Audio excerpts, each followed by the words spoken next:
Assalamualaikum students, welcome to the class of science. How are you everyone? Hope you all are fine.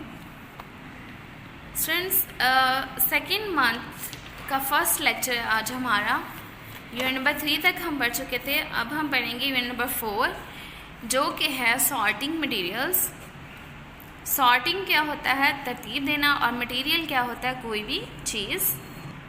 Topic start करने से पहले students हम एक छोटी सी discussion करते हैं कि आप समटाइम्स या अक्सर जाते रहते होंगे शॉपिंग करने के लिए ग्रॉसरी स्टोर्स में। तो आपने कभी नोटिस किया है वहाँ पे कुछ रैक्स बने होते हैं जिसके अंदर मतलब एक रैक में सारी दालें और इस तरह की चीज़ें पड़ी होती हैं, एक रैक में शैम्पू, साबुन और फेस वॉश वगैरह पड़े होते हैं, एक रैक में क्रीमें वगैरह पड़ी होती हैं, ये कहीं पे दूध और योगर्ट और ऐसी चीज़ें उन्होंने फ्रिज में रखी होती हैं। स्टूडेंट्स, ये क्या किया होता है? उन्होंने सॉर्टिंग की होती है मटेरियल्स की। एक कैटेगरी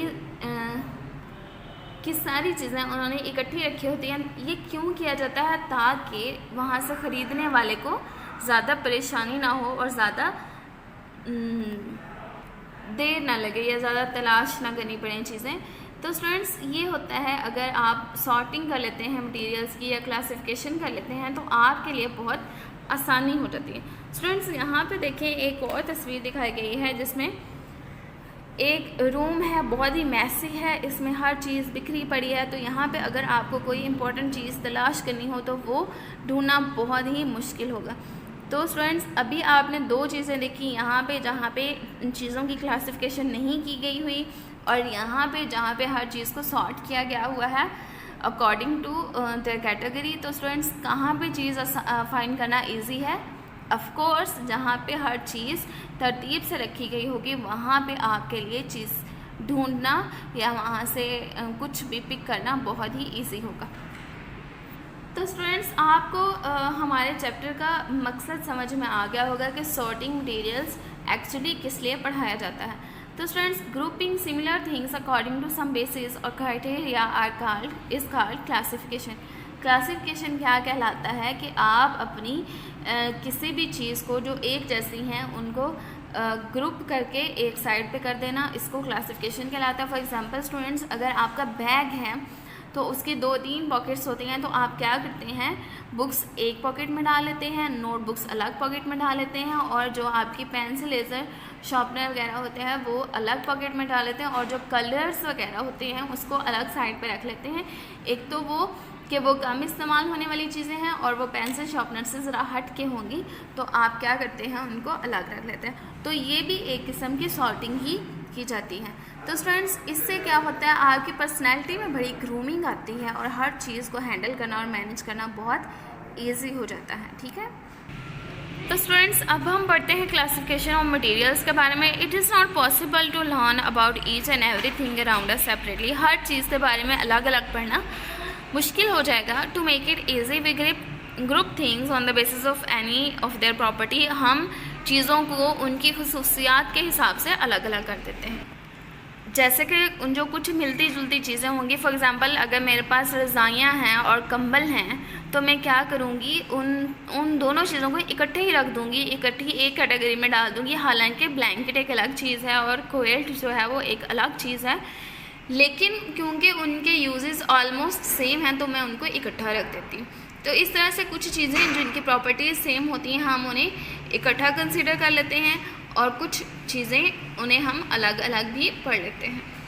तो स्टूडेंट्स, प्रॉपर्टीज़ क्या होती हैं? The appearance and behaviour of materials are called their properties. ठीक है, कोई भी ज़ाहिरी जो अपीयरेंस होती है उनकी और जो बिहेवियर होता है उनका, वो क्या काम करते हैं, उनकी बेसिस पे वो उनकी प्रॉपर्टीज़ कहलाती हैं और उन्हीं बेसिस पे हम उन्हें क्लासीफाई किया जाता है।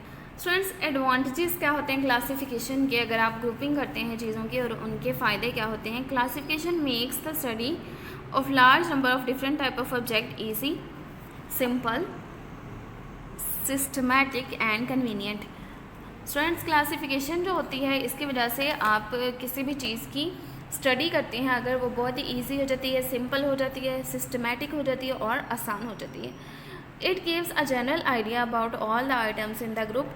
वो ग्रुप के तमाम चीज़ों के बारे में एक जनरल आंसर आइडिया दे देते हैं कि ये किस तरह की चीज़ें हैं।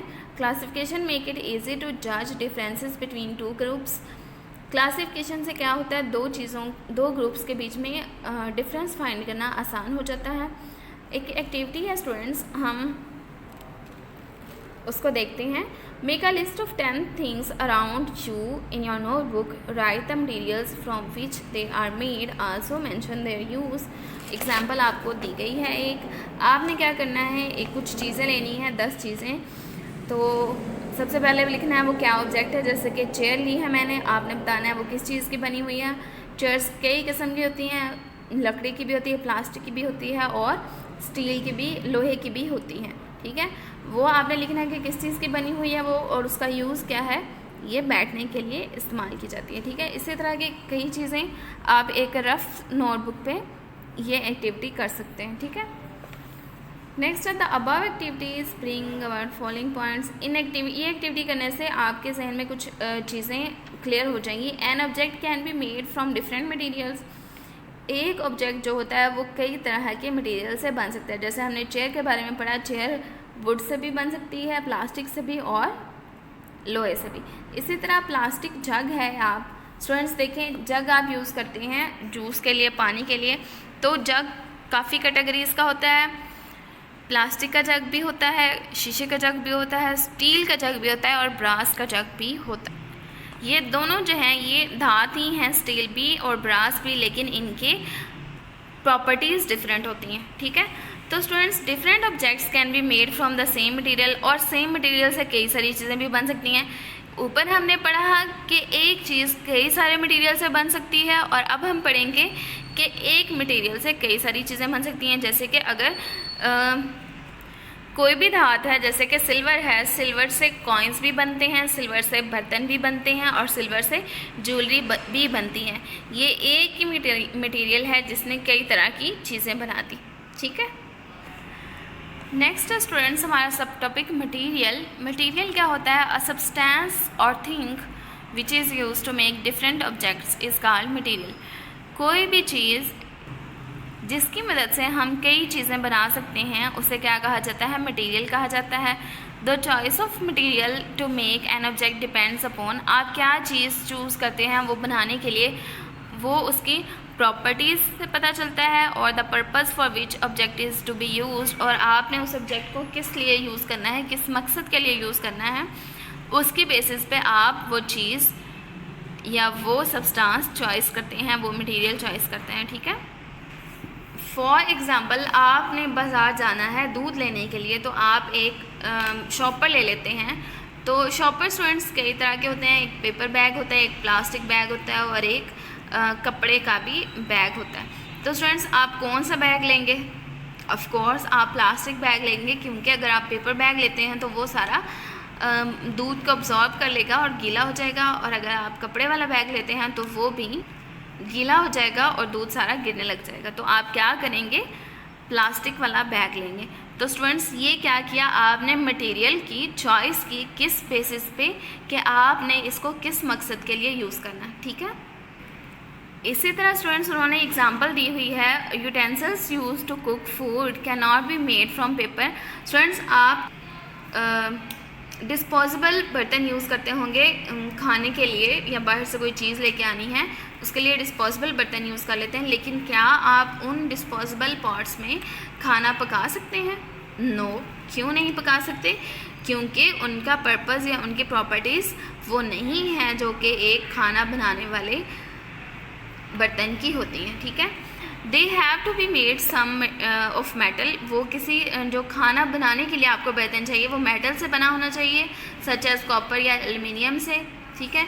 इसी तरह in the same way cloth can not be use to store water since it has pores.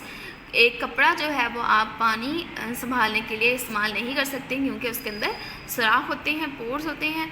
Water can be kept in glass, steel, thermocol और any other material metal container. तो पानी के लिए आपको क्या चाहिए होता है? ग्लास का या मेटल का container. It can also kept in the earthen pot, इसको हम मट्टी के घड़े में भी यूज़ कर सकते हैं, ठीक है। और स्टूडेंट्स कल पढ़ेंगे हम मटेरियल की प्रॉपर्टीज़ के बारे में। मटेरियल की कई सारी प्रॉपर्टीज़ होती हैं जो कि उनकी अपीयरेंस यानी कि ज़ाहिरी तौर पे वो कैसी हैं उन चीज़ों से भी पता चलता है, और उनके बिहेवियर कैसे हैं उनसे भी पता चलता है। तो स्टूडेंट्स आज के लिए इतना ही हमारा लेसन था, कल मिलेंगे नेक्स्ट लेसन के साथ। तब तक के लिए अल्लाह हाफ़िज़।